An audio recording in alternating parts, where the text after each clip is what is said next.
என்னத்த சொல்ல அடிமாண்டோக எருக்களை முளைச்சு போக வாக்கியரிசி கூட வழி இல்லையா?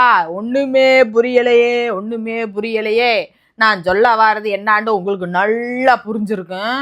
இப்ப யாரத்தான் தமிழ்நாட்டு சிஎம்மா ஆக்க போறீங்க?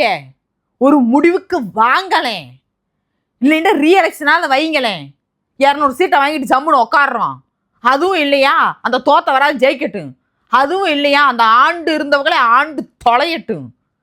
அதுவும் இல்லையா தமிழ்நாட்டு மக்களாகிய நம்ம எல்லா பேரும் சிஎம் ஆகுவோம். அது கூட ஒரு வரலாறை படைக்கும்ல. அதுக்குள்ள இங்கிட்டு இருந்து பூரா வருவீங்க, வரிஞ்ச கட்டிக்கிட்டு வரி வரியா எழுதுறதுக்கு. என்ன எழுதுவீங்க?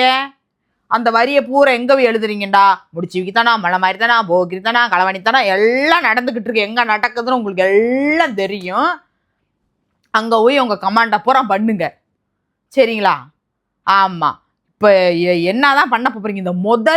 இந்த நியூஸ் சேனல்காரங்களை பூராத்தி அடியே போடணும். ஒழுங்க கேமராவெல்லாம் அமைத்தி வச்சுட்டு கஞ்சியை குடிச்சிட்டு வீட்டுல போய் ரெஸ்ட் எடுங்க பேசாம.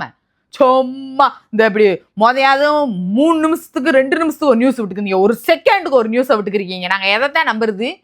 ஒழுங்கு ஆஃப் பண்ணி வச்சுட்டு போயிருங்க. இங்க இப்படிதான் எல்லா பேரும் பார்த்துக்கிட்டு சாப்பிடாம ஒரு வேலை வெட்டியை பார்க்காம எல்லா பேரும் இப்படி இந்த நியூஸவே பார்த்துக்கிட்டு தலை கெட்டு இருக்கிற அந்த உத்துணு மூளையை அழுகி தொங்கிருச்சு.